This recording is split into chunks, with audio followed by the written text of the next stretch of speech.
Do we have your approval to record? Sure. Okay, good. Barbara, do we have your approval to record? Yes. Eduarda? Yes. Eduardo. Yes. Yes. Thank you. Khomolemo, do we have your approval to record?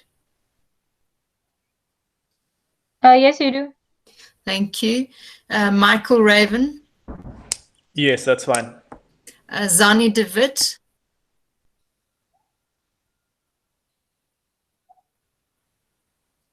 Zani de Wit?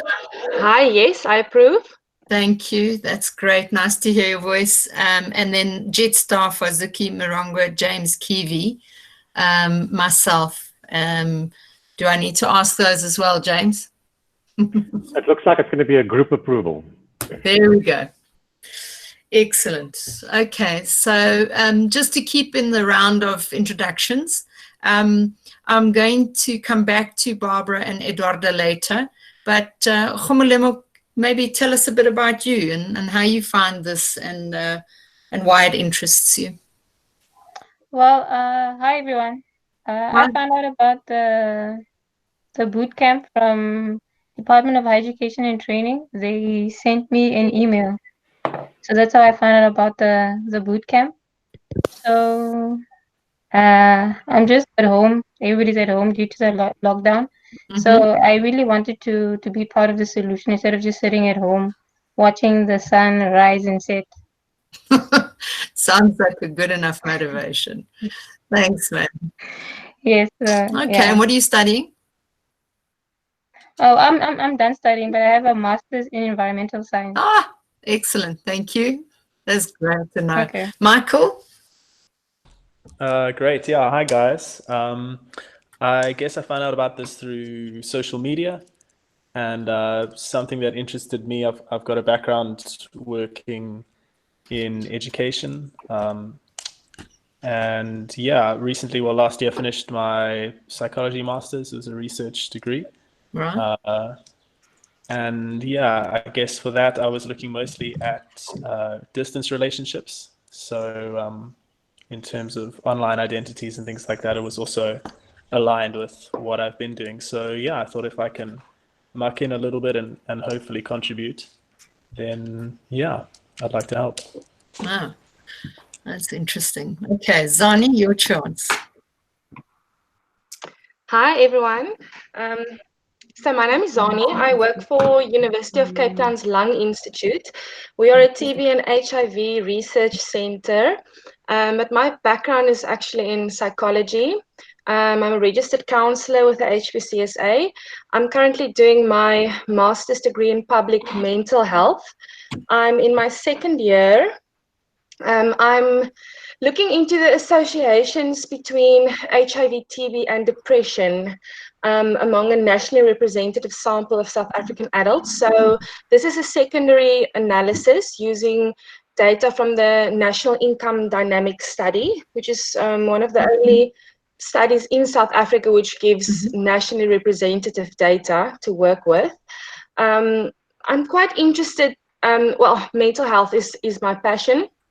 And from my research, I've also, education is a key risk factor for poor disease outcomes in any disease.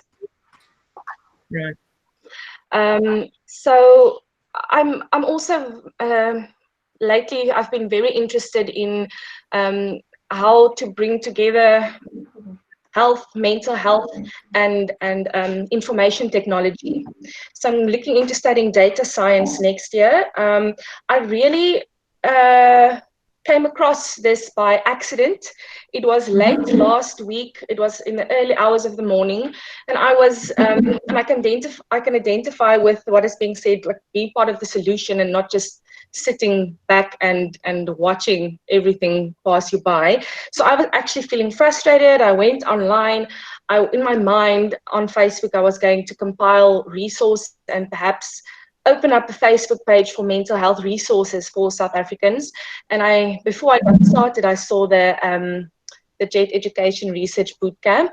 And yes, so I think it was meant to be, and I followed that and I applied, and I hope we can really make a change. And I'm excited to hear a lot of people from a lot of different backgrounds in this team, which will be very, very valuable. So thank you. Thanks, Sani. Eduarda, I think it's over to you now. Give us a bit about yourself.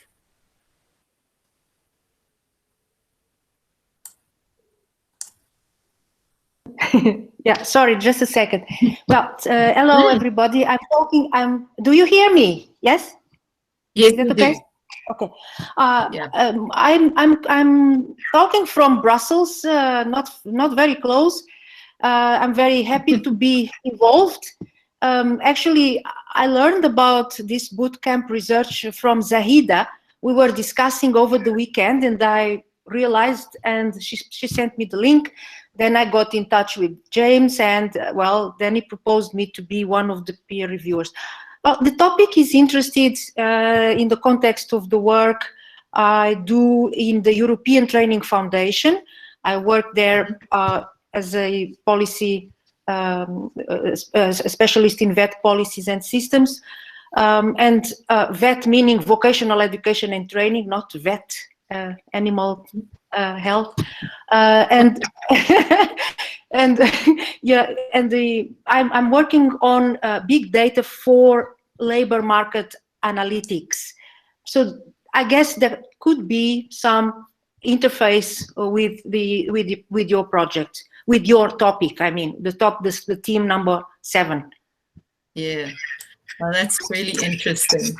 Thanks, Eduarda. I'm going to give some of the JET staff an opportunity. Zuki.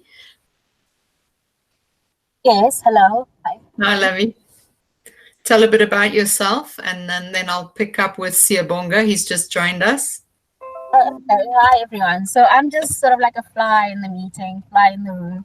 I'm sitting in the meeting so I could record you all. And what we plan to do is we plan to share our recording on the JET YouTube page to sort of give a brief on one of our bootcamp meetings and how they sort of transgressing so far.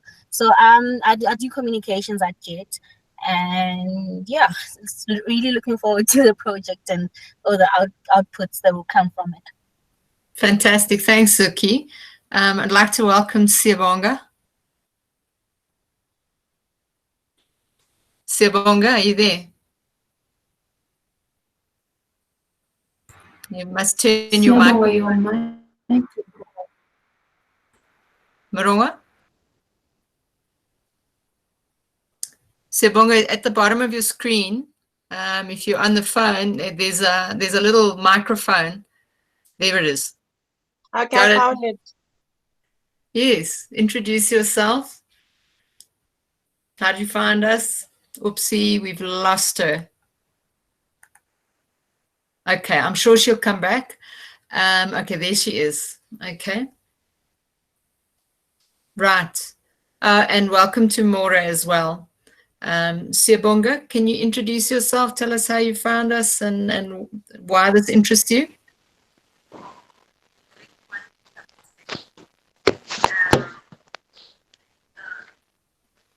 Maura, I think you're there, so why don't you do that?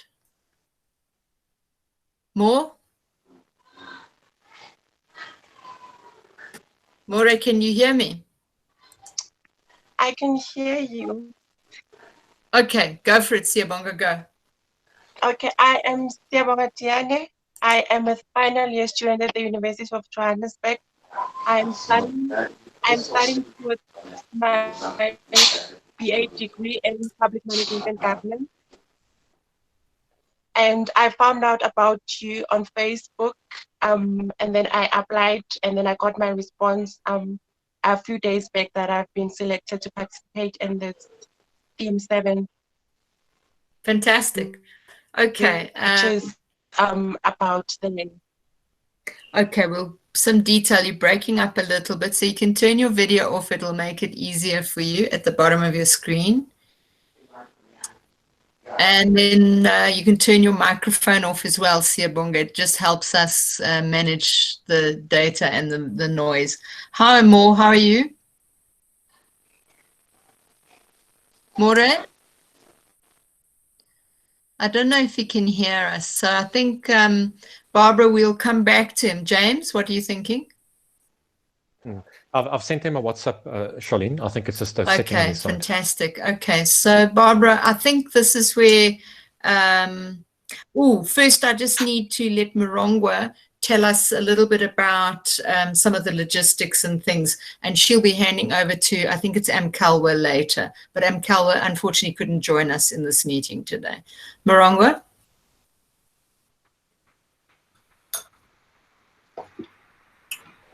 All right, hello everybody, I'm Morongwa, and so me and Amkelo are doing the admin, sort of to support you guys in the admin and the logistics. And what we mostly need from you is your service provider. So I'm sure Amkelo has sent an email to you all. If she hasn't, I will send an email following this meeting to get your service provider, so we can support you guys with data, so that you can access the meetings and so that you can communicate with each other effectively. We're also setting up WhatsApp groups. So because we have such pressured deadlines and we need everybody to be able to communicate instantaneously. I don't know if I've forgotten anything, Charlene. I think we're okay, Mo, if we will pick it up later. Yeah. Excellent. Mo, have you managed to connect back to us? Yeah. More? You're very far in the background. We can't hear you. I think move on, good. Charlene. I get a sense you might be busy with something else. Okay, so Barbara, I think this is where we hand over back to you. And Barbara is like the head honcho on this theme lead. This is your lead researcher, and will drive us towards developing a product by like 16th, 17th of April. Okay, Bobs. Thanks, Charlene. I'm going to put on my video briefly, just so everyone can see me and see what I look like. Hi, everybody. It's very good to meet you in this virtual way. I'm going to turn my video off again now because I'm conscious of bandwidth, but I just wanted to say hi. So as Charlene said, I'm the lead researcher in this particular theme, and Manda from the MERCETA is the other person who's leading this theme. I'm sure he'll come on and talk at some stage during the call. What I thought I'd do is just talk to you a little bit about can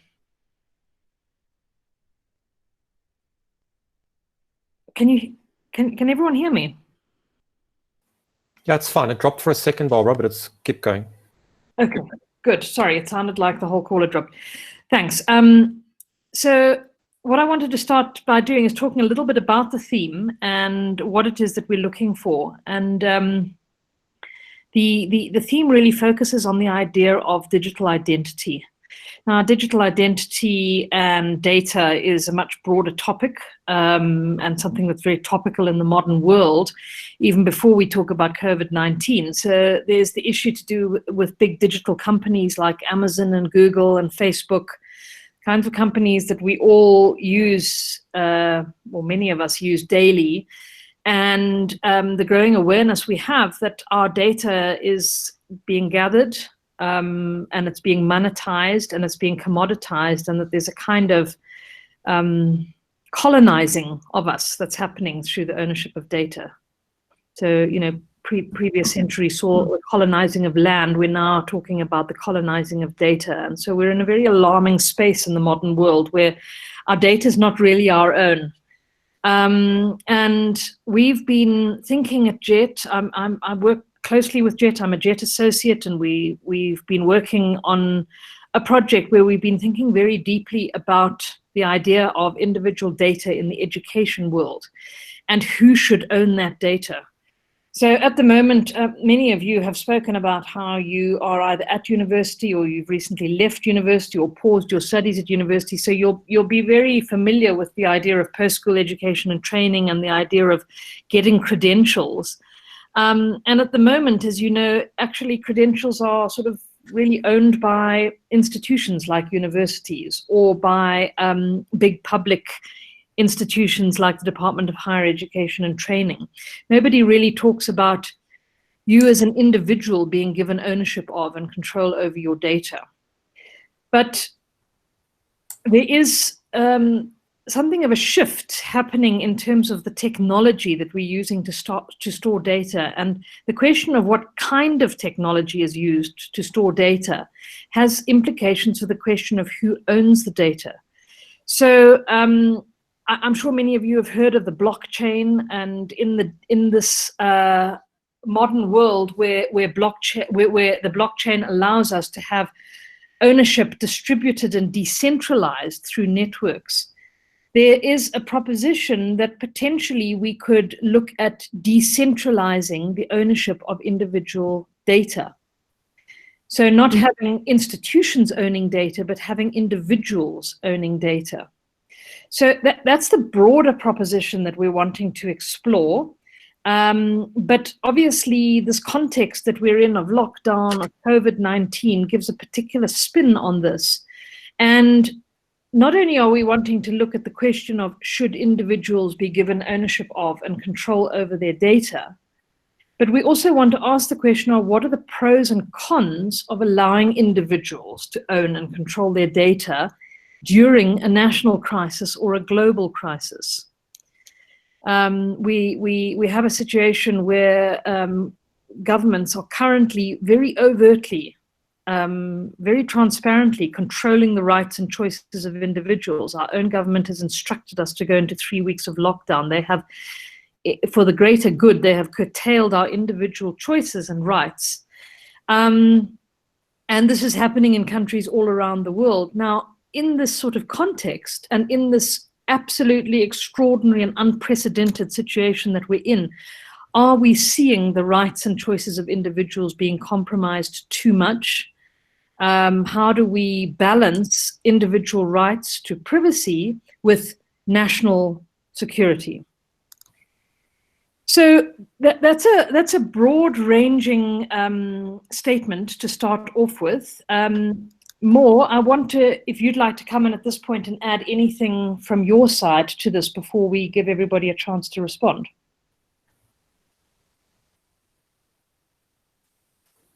Barbara, I haven't had any feedback from him. More, you on mute. If you unmute, if it doesn't come through, then I think you need to move on, Barbara. Mm. Okay, so I don't think more's there. But maybe before I go on any further, can I ask for some initial responses to what I've just said, to just gauge how that strikes you, whether it strikes a chord, whether it makes sense what I'm saying, whether I should rephrase it. Some feedback, please. Okay, Barbara, so I think what we'll do is we'll start at the top and go around. So Ashley, any thoughts?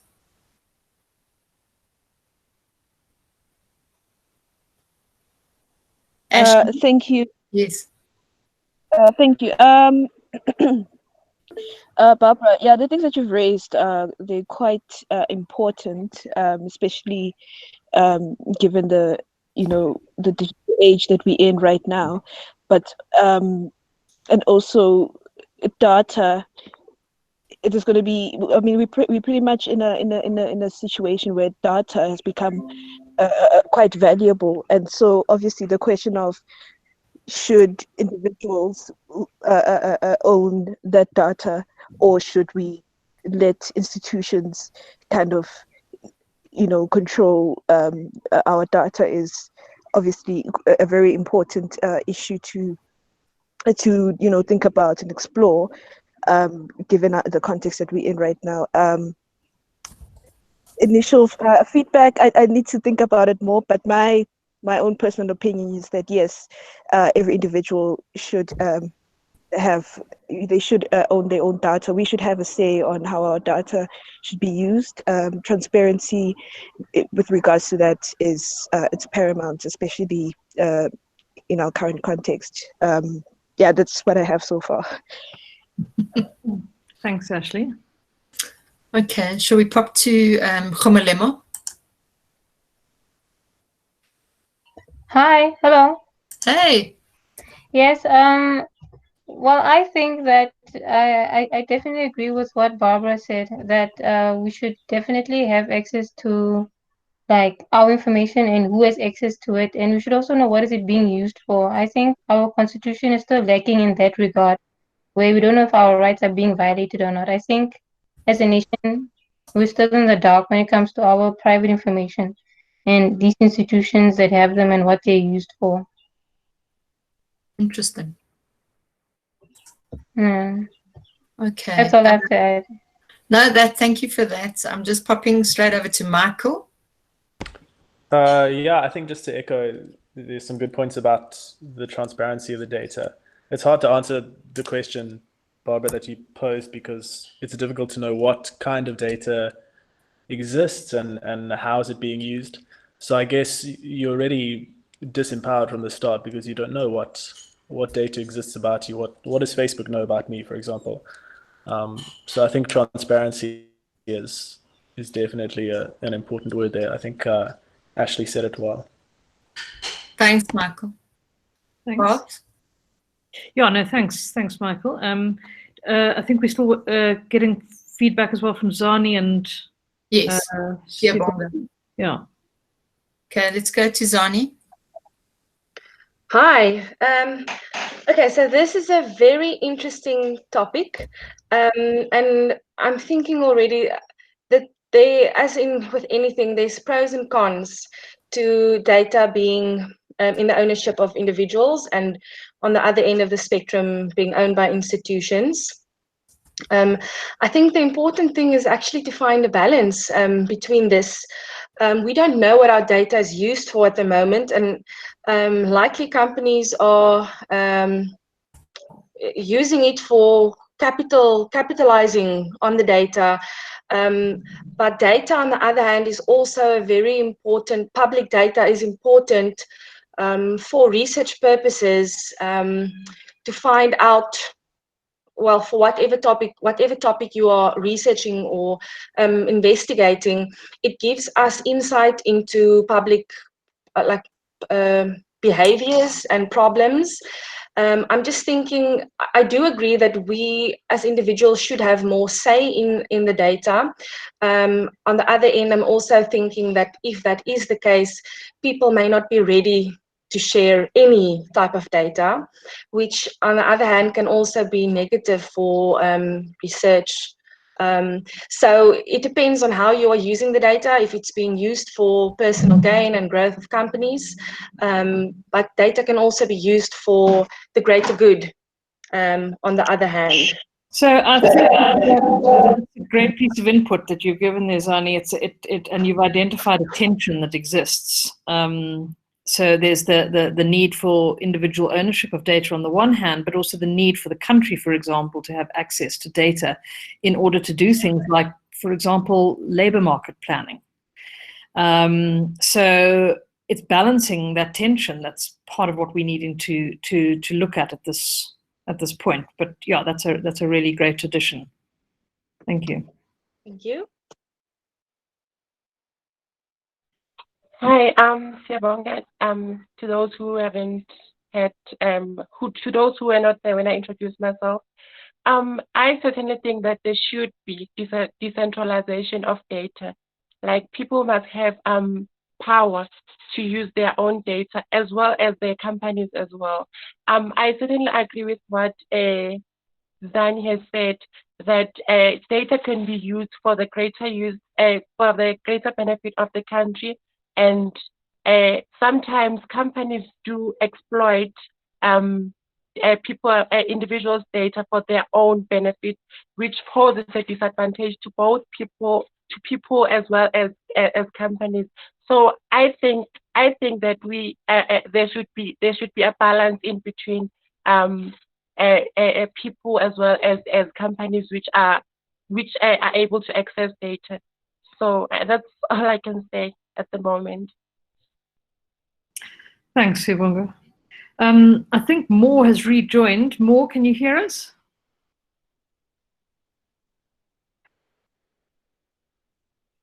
No? Okay. I'm just going to continue. So thanks for the inputs, everybody. There's a term that's used with data, which is the word sovereignty. And sovereignty, data sovereignty, is the idea that data should be subject to the laws and governance structures within a nation. And the concept of data sovereignty is very closely linked with the idea of data security, and making sure that data is used appropriately and responsibly. There is, however, a movement in the modern world, and it's come along at the same time as the blockchain movement, that recognizes that an individual should own and control their identity, their digital identity, their data identity, without the intervening administrative authorities. So self-sovereign identity, or SSI, is a term that we're going to be using a lot during the course of the next couple of weeks with each other, because it's exactly this that we're going to be honing in on, to talk about the feasibility of SSI, self-sovereign identity, in the education world. Would self-sovereign identity allow individual learners and citizens to interact in a digital world with freedom and capacity for trust? And would it give us rights over our own data sets that would sort of shift the locus of control regarding data? And if that were the case, how would that benefit people? How would that benefit government? How would that benefit educational institutions? So that's really what we're going to be exploring, is, can we have people now in control of their own digital identity?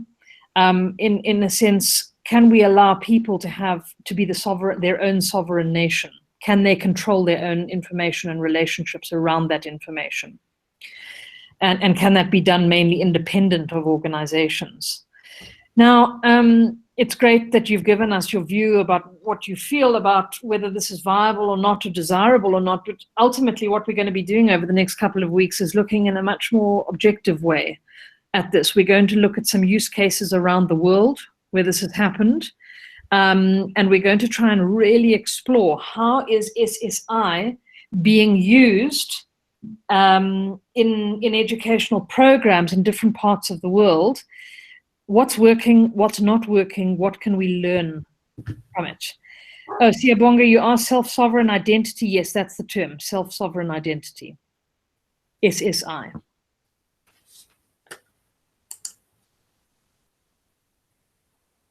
Okay. So, Charlene, I just wanted to find out whether the write-up of the theme has been shared with everybody, or is this something that still needs to happen?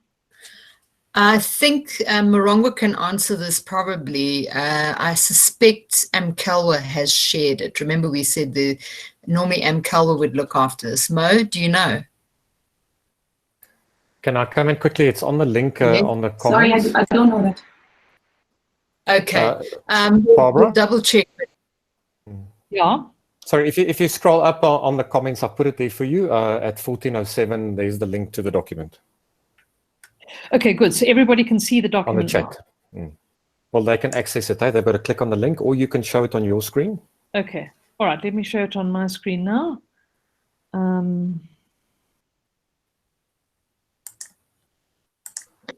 Is it the Google Drive link? Yeah, it's a Google Drive link, which James shared at 1407 in the comments in the chat box. Okay, I can see. And I just want to share my screen.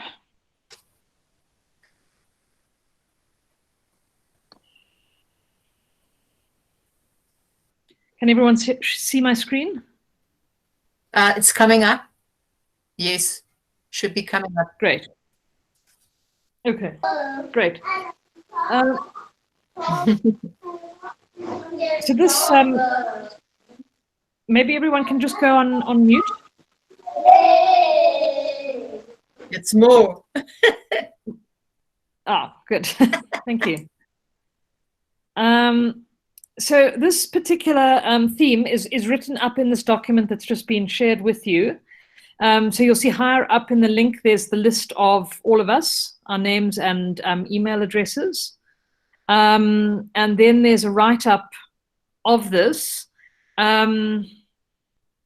So you'll see that the co-researchers here who are leading this are myself and more. And then in this document, there's a background that describes more or less what I've just said to you about the way in which data is being used and how data is an increasingly contested question in the modern age. And then it goes on to describe what the objectives of the research are. So the specific objectives of what we're going to undertake in the next couple of weeks are, in the first instance, we want to identify and understand examples of the use of SSI, self-sovereign identity, in education internationally. And by internationally, I don't exclude South Africa. We need to look at South African use cases where they exist as well. And then secondly, we want to identify ways in which the risks of decentralizing data ownership and control have been understood and mitigated. So the research questions there are three of them. Firstly, where is self-sovereign identity being used in the education system, both locally and abroad? Secondly, what risks have been identified in these projects regarding individual ownership of data? And then thirdly, how are these projects mitigating these risks? So the method we're going to undertake to answer these research questions is each member of the work stream. So the five of you, Ashley, Khomalemo, Michael, Zani, and Siyabonga, the five of you will each undertake to carry out desktop research about one of a list of examples that I've shared with you as things to investigate. These are all examples worth investigating where SSI is being used in education, either locally or abroad.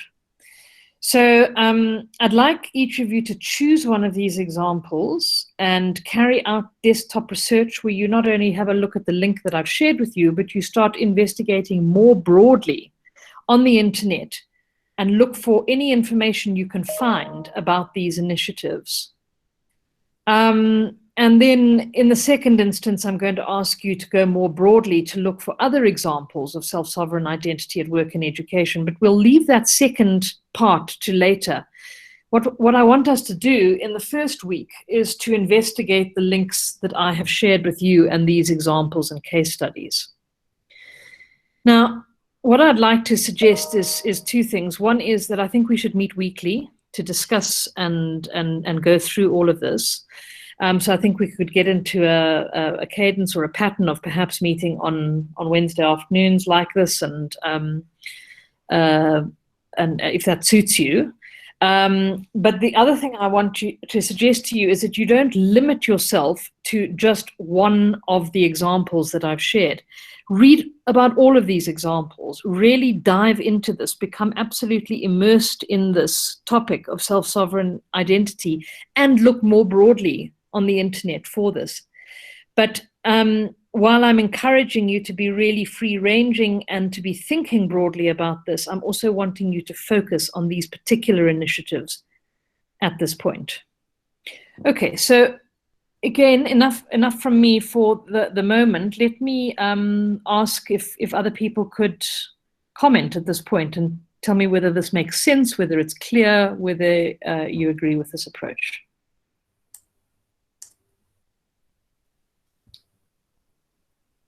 Great. I think people can jump in. As soon as you turn your mic on, I'll know. Any questions? More here. Hi, Mo. Welcome. Hi, sorry, I've been having challenges. It's either with my device or connectivity. But it's great. It's great to have you on board, because perhaps you should introduce yourself, because we haven't had a chance. We know that you're a peer reviewer. Yes. Hi, everyone. My name is Mo Manda. I work for the Manufacturing, Engineering and Related Services Education Training Authority. I'm part of this initiative because the MESITA and JET Education Services, have been working together in quite a number of initiatives that are looking at digital ecosystems and the like. I've been following the conversations, because I think my mic, my application was frozen, so my mic will just go on and off and the like. Hence, I had to rejoin, the meeting. So I think one point, I'm not so sure if you had already discussed this with the team, Barbara. I think it's also important that we really define and understand what we mean by individual data. I think go ahead, Mo. Yes, I'm saying that I think it's important that before we even start unpacking, in terms of even the pros and cons, what do we mean by individual data? Can we really devise and, as a team and come to an agreement or come to an understanding in terms of what constitutes what we can say is, personal data or individual data? I think that way it will then allow us to really engage with this topic in terms of even identifying what are the pros, what are the cons, and even going to the extent of even identifying the issues of risk, that are related to this issue of SSI. So I think it is important that as we, go and research into this topic, we start at the beginning in terms of what is, your understanding, as an individual, to say what is your understanding of what constitutes individual data. Because I think this debate has been going on for quite some time, obviously going to that extent, because I had, some time during the discussion, I can't remember who it was, who mentioned that even the Constitution is not so clear in terms of how it's supposed to, protect our individual rights when it comes to ownership of the data. That is subject to debate, you see. So, and I think the subject of debate is because of that lack of understanding and that lack of clear definition to what we can say is individual data. You see, if your data as an individual, if we look at the context in which we find ourselves in as South Africa, it's quite an interesting case study actually, or globally for that matter, with this whole COVID-19, where we found situations where people have been arrested or, warrants of arrest have been issued for certain individuals that, for example, have refused, to seek medical attention. It is the individual's right to medical information, your medical history, your medical information that can constitute, individual or personal data. But under what circumstances can individuals then be allowed, to have control or have ownership of that personal data? So I think if we look at it that way, and obviously looking at the legal, hence I liked, one of the team members, maybe you can remind me who it is, who brought that whole constitutional lens to say, even in terms of our constitutions, how does it define, what is that whole understanding that we even, not just in South Africa as a whole, but looking at the global, looking at the global or international law in terms of what constitutes, individual data. And especially in times like this, when there's a national crisis or when there's, when there's a global crisis, do individuals really have rights, and under what circumstances can individuals be granted those rights or be denied those rights to complete control or ownership of their data? Thanks, Mo, and I think that's a really helpful direction you're giving us. Perhaps if I can just add that I think individual data broadly is a topic we need to define, but I think also educational data about individuals we need to very specifically hone in on, because that's what's really under discussion here. No, thanks so much for that. Thanks so much. So I don't know if you've got any thoughts from your side that you want to launch the discussion with. I think we've basically, highlighted all the points, including some of the points that we obviously discussed via email. I don't have anything further to add at this point in time. Okay. Okay, so helpful direction from more then about defining what we mean by data. And I think that's a question that we need to all have a look at and maybe begin our meeting next week with really trying to come to a common definition of that. But I've suggested that we focus also on educational data specifically rather than just individual data broadly.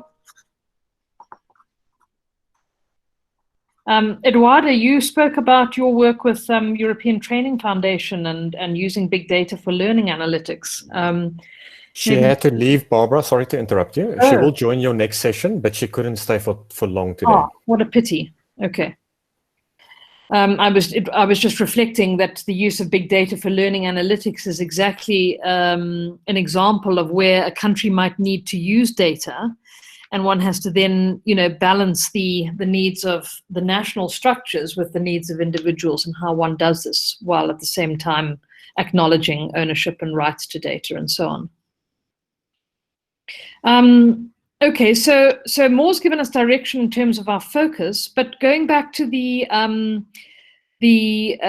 modus operandi of the theme, where I've suggested a particular method and research questions that we need to look at. Does this feel clear to people? Are there any questions anybody would like to ask?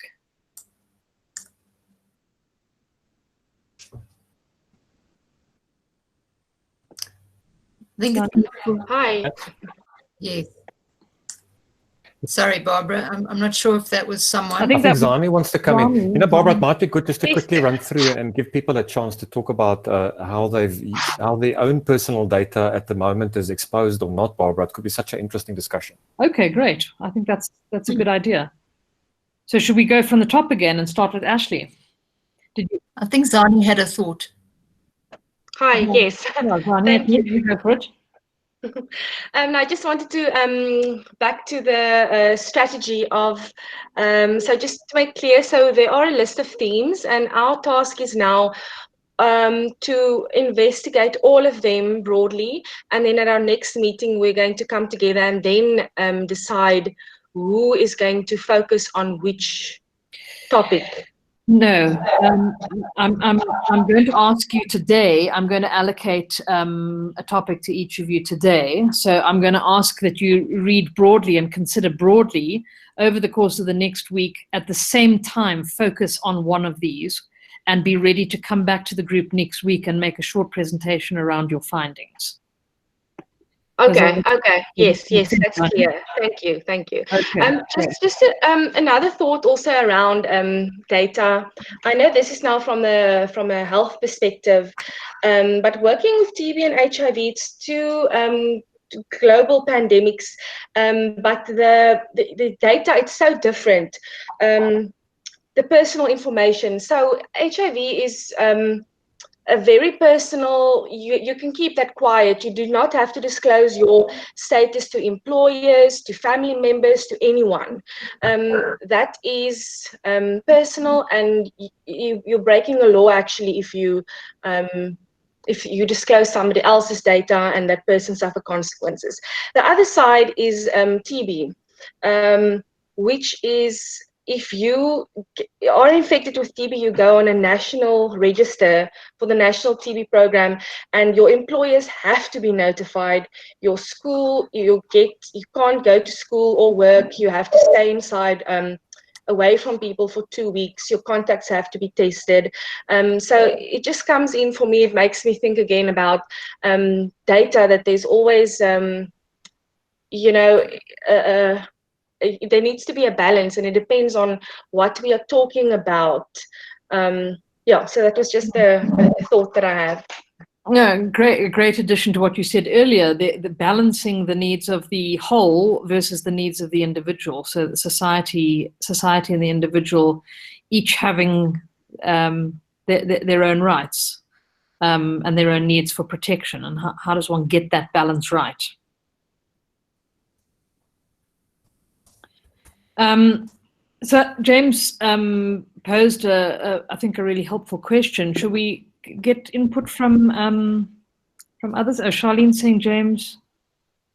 Yeah, no, I'm just saying Chipanisa's trying to get into this group. and has been battling with Hangouts, shame, for a while now.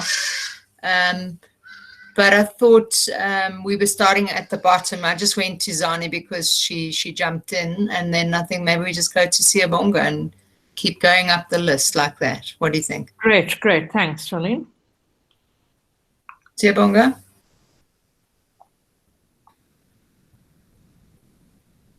I think we're getting a little bit of delay sometimes.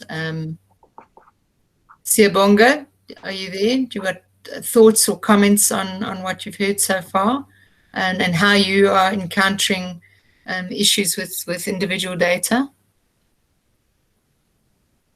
I think we have to move on to maybe Michael. Sure. Can you hear me okay? Yeah, we can hear you.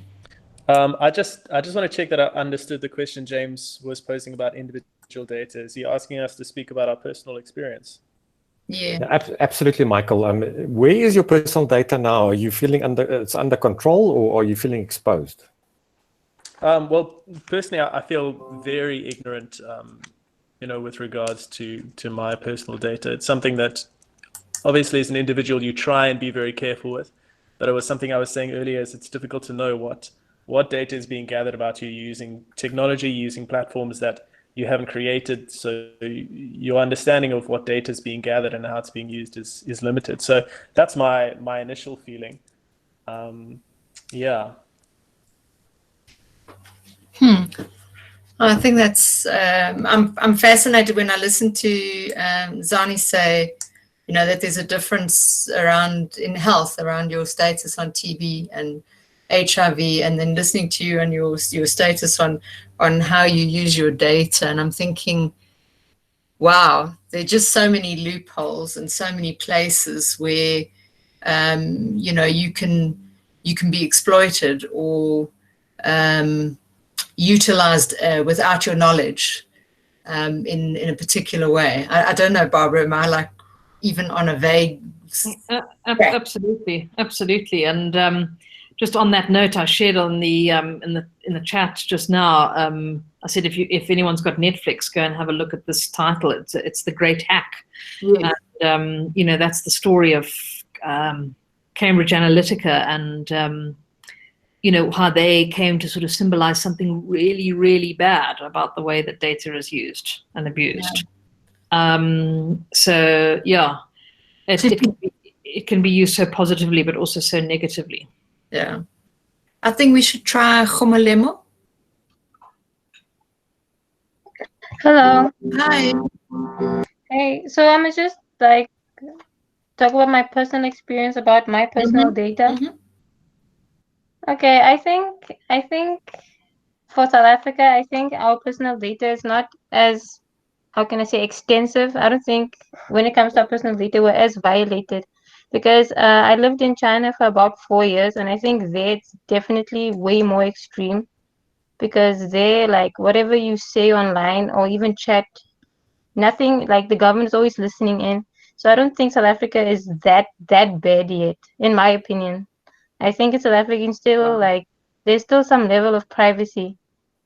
You can still say whatever you want whenever you feel like it. But in countries like China, I think the government is always listening in. So I think personally in South Africa, I think South Africa is still not so bad, in my opinion.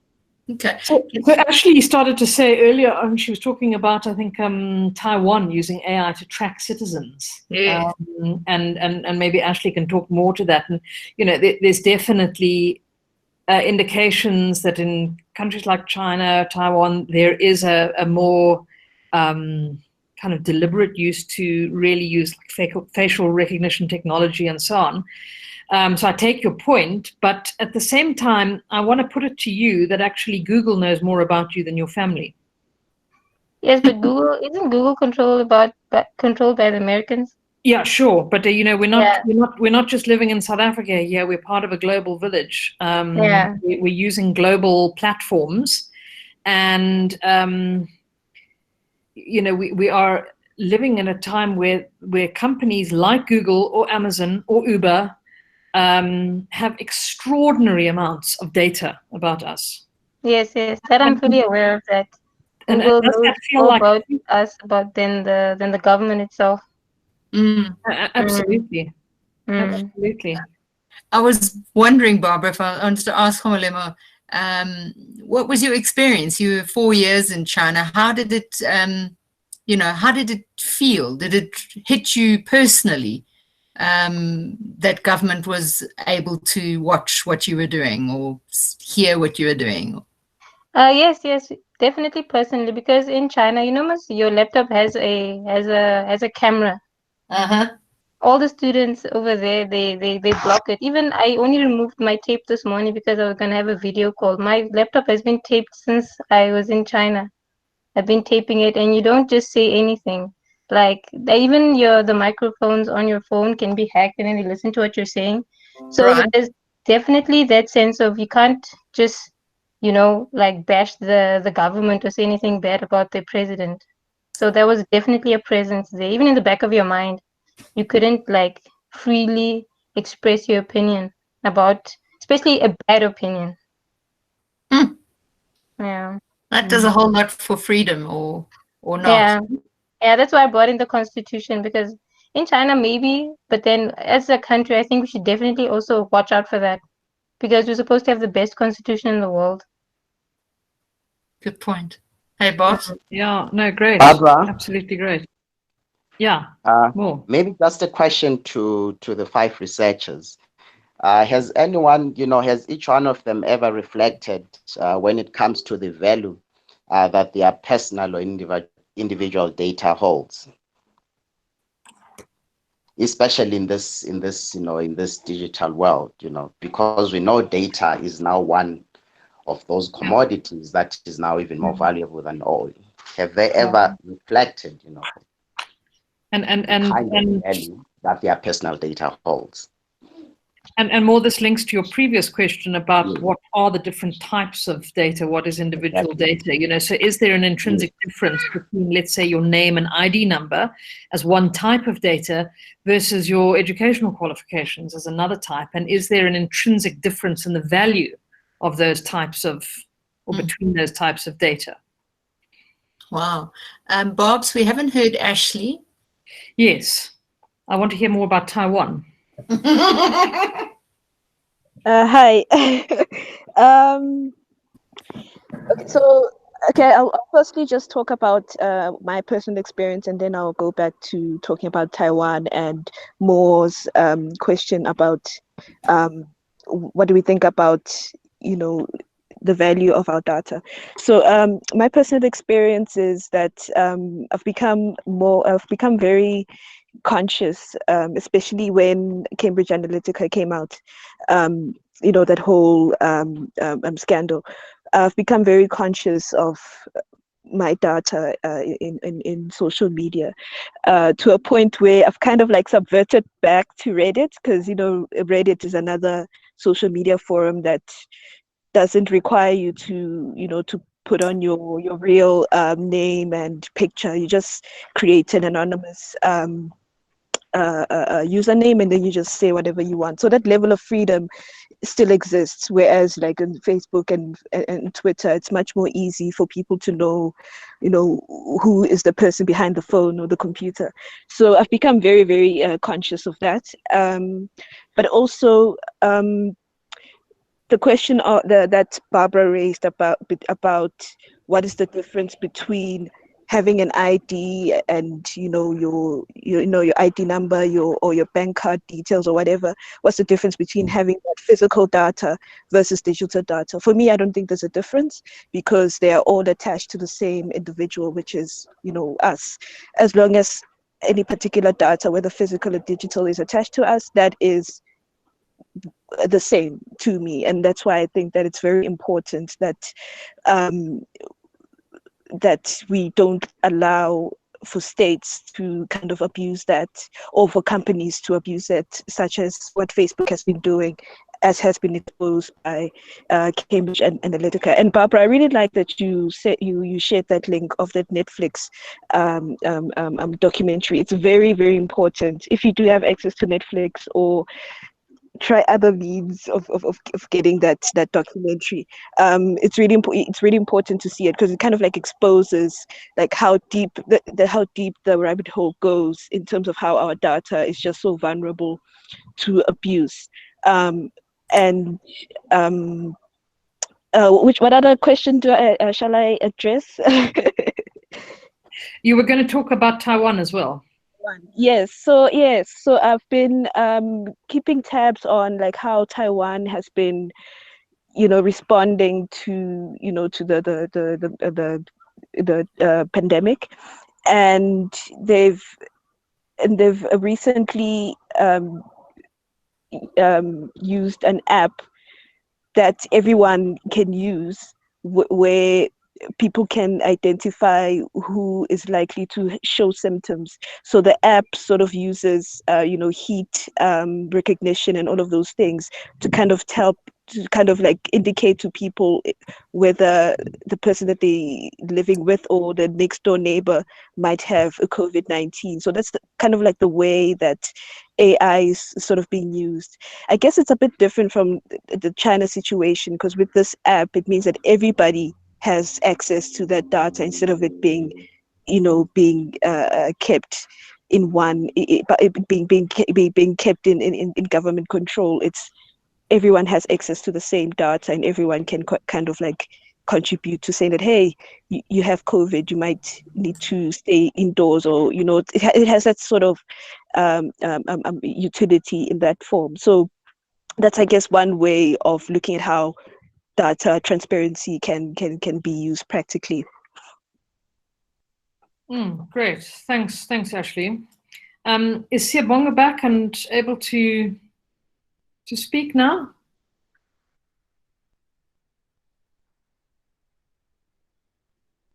Siyabonga, if you're there, please unmute.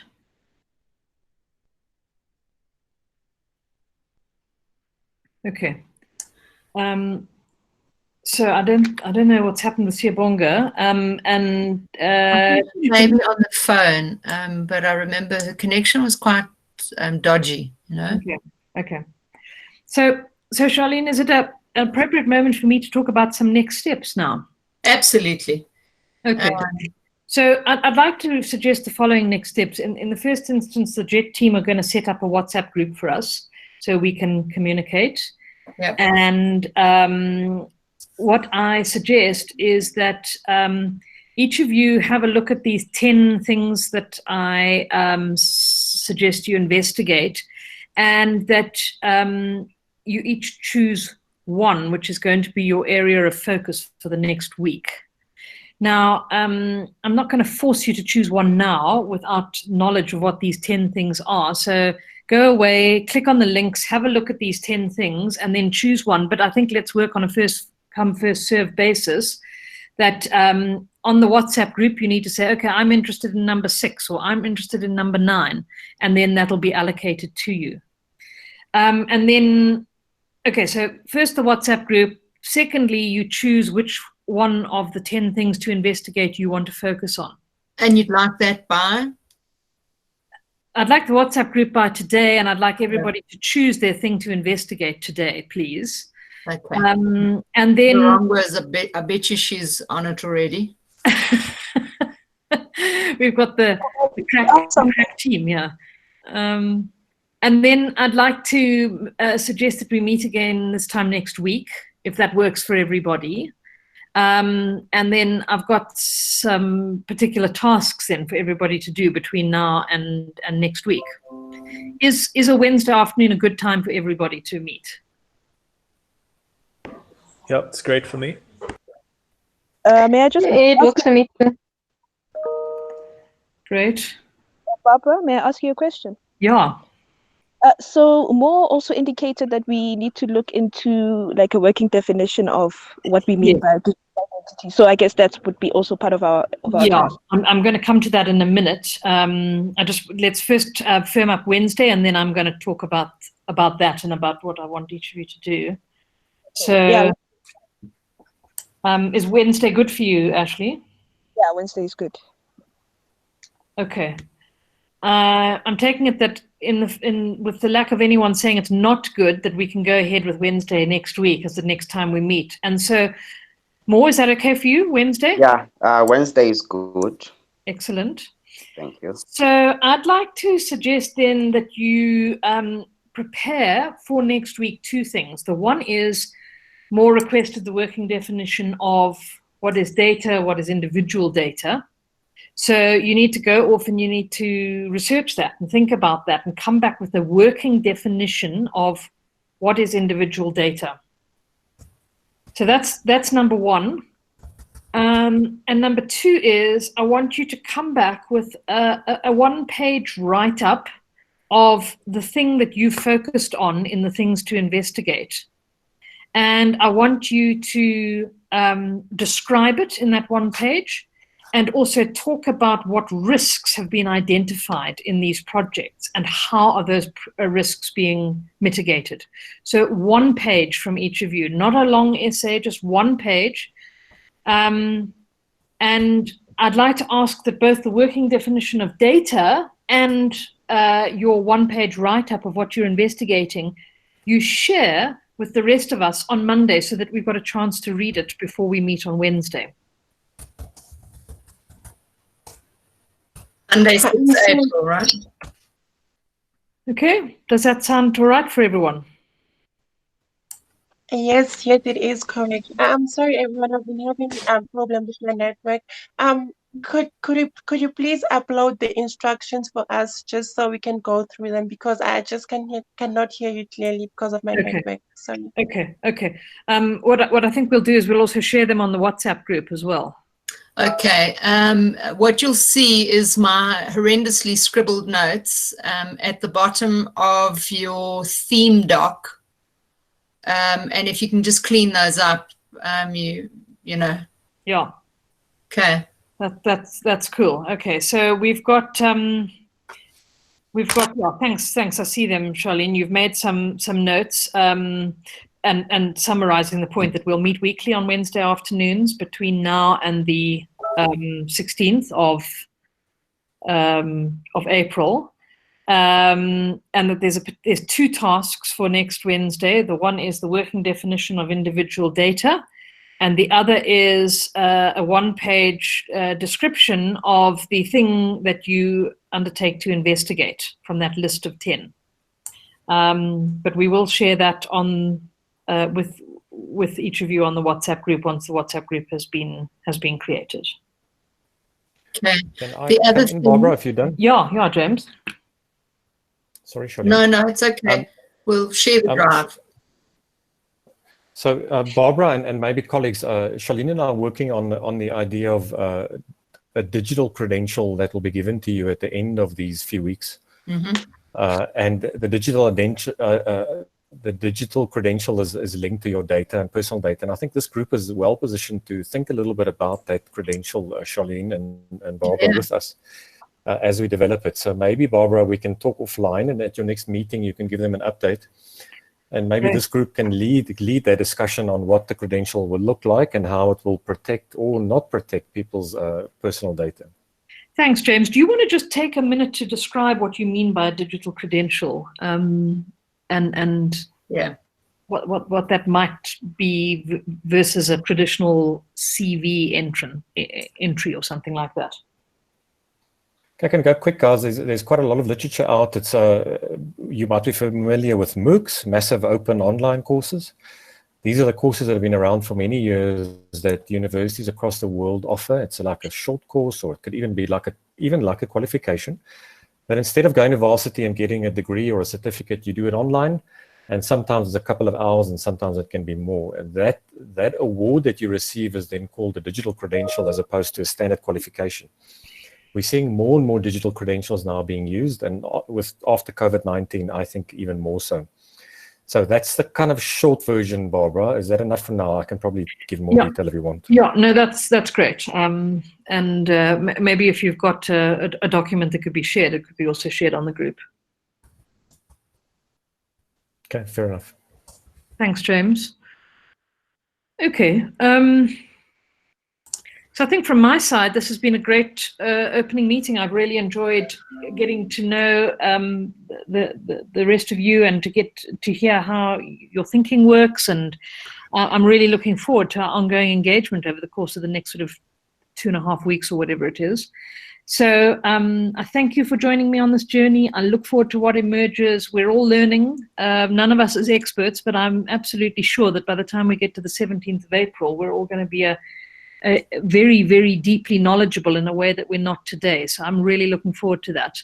I'll be part of this WhatsApp group, and if you need to reach out to me with any questions, please feel free to.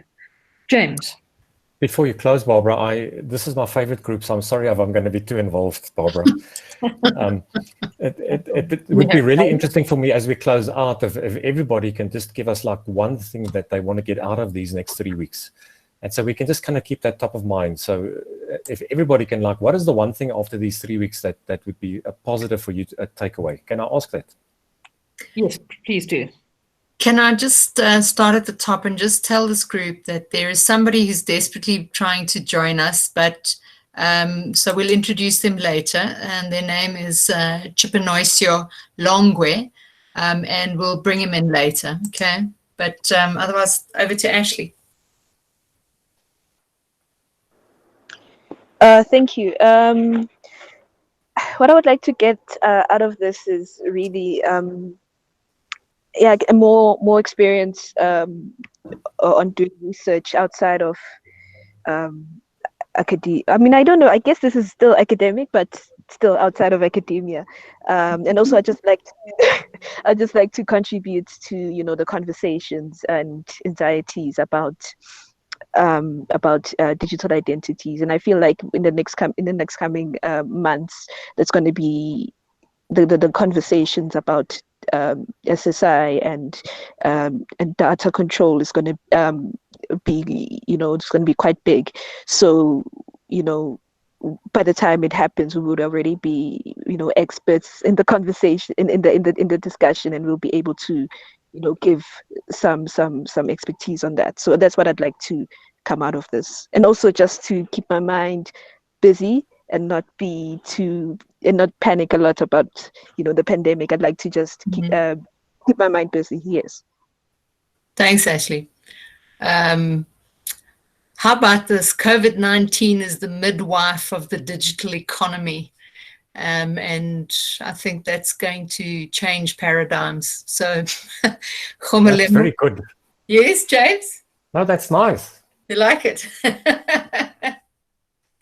It's stolen a little bit from Mark. Some of them will know. So I'll tell you about it later. Okay, Khomalemo? Yes, what I would like to get out of this group, this bootcamp, it's more knowledge. I'm an environmental scientist, so I don't really know much about like digital and then all the information. All I know is what I get from the movies, and normally what the movies depict on the future and how it's going to look, it's not very positive. So I think these talks are essential now for how we're going to shape our future and in terms of what is happening with our information. So yeah, I'm looking forward to learning. Wow, thanks, Khomalemo. Actually, James, just to tell you that the midwife idea is my idea, but I think it was Marx who said it's something like, we've birthed capitalism on the blood of our children. So it's kind of like linked to that. Michael? Just a quick comment, Khomalemo. I think it's such a good point that you make. I think we've got to really understand our data in the world that we live, and many of us don't. And this is an opportunity for you to become one of the leading people that understand it and can educate people around you as well. Eh? Yes, exactly. So yeah, when I'm watching these movies, I'm always thinking, is this what it's really going to be like? My goodness, you must do something now, and this is the opportunity. That's brilliant. Michael? Yeah, thanks. I think just also jumping off what James is saying, for me personally, just to learn and develop as a researcher. But I think what I love about this topic is that it goes so well hand in hand with that research, because you're learning about the ethics of data and how do you use it in the right way for good? So I think for me, if I can get both of those things in one project, then I'm really getting a lot out of this experience. So yeah, I'm very grateful to be here. Fantastic. Okay, more? Thank you so much, Barbara. I think for me, it's really when it comes to, research, especially into the digital world, the opportunities are endless. So let's just go and discover what's out there, and let's just contribute to the, to the pool of knowledge. That's what I'm expecting for the coming, 2 or 3 weeks. Thank you. Thanks, man. Siyabonga? I personally think that with this bootcamp, what I would like to acquire is more knowledge and more experience that I can use for my benefit and as well for the society. Thank you. Thank you. That's great. Zani?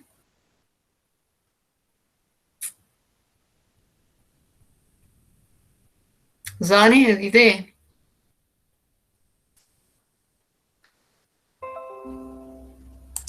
I think we might have lost her for a bit there. Barbara, I think it's back to you. Oh, Zani, there you are. Good. Yes, sorry, I'm just struggling to unmute this. Okay, thank you. So I think the comment about COVID-19 being the midwife of digital economy is just brilliant. I think that's exactly where we are headed. And just to echo what some of the others have said, I think as society, I mean, if we were educated and have lots of opportunities and we are in the field of research and we feel ignorant or like not knowledgeable about data and information or digital technology, the rest of society they are very much ignorant around this topic. But I think the time is now to move this forward, and change is going to happen fast. I think ethics, as that what was mentioned, and that's very important.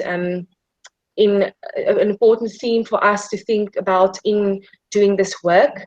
What I would like to get out of this is I was one of the people who was not interested in information technology or digital, like that wasn't for me. I was people, psychology, but the world is changing, and I see the benefit and the value that it has for society.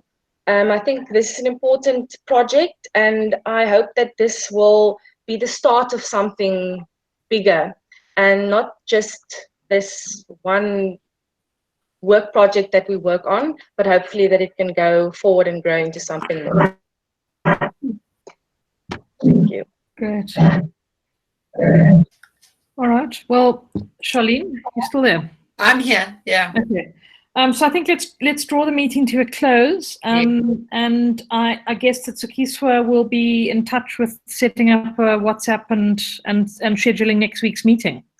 Yes, it'll be Marongwa. Don't worry. I see she's left us, but we'll get that sorted out. Great. Okay. But thank you to everybody who's involved today. It's a great start, and I'm really looking forward to it. I wish you all well. Thank you, Barbara. Thanks, Apologies Barbara. for the technical glitches earlier. No problem more. Good to have you on board. Thank you. Thanks, everybody. Bye, everybody. Bye-bye. Bye, everybody. Bye-bye. Bye. Bye, guys. Bye. Bye.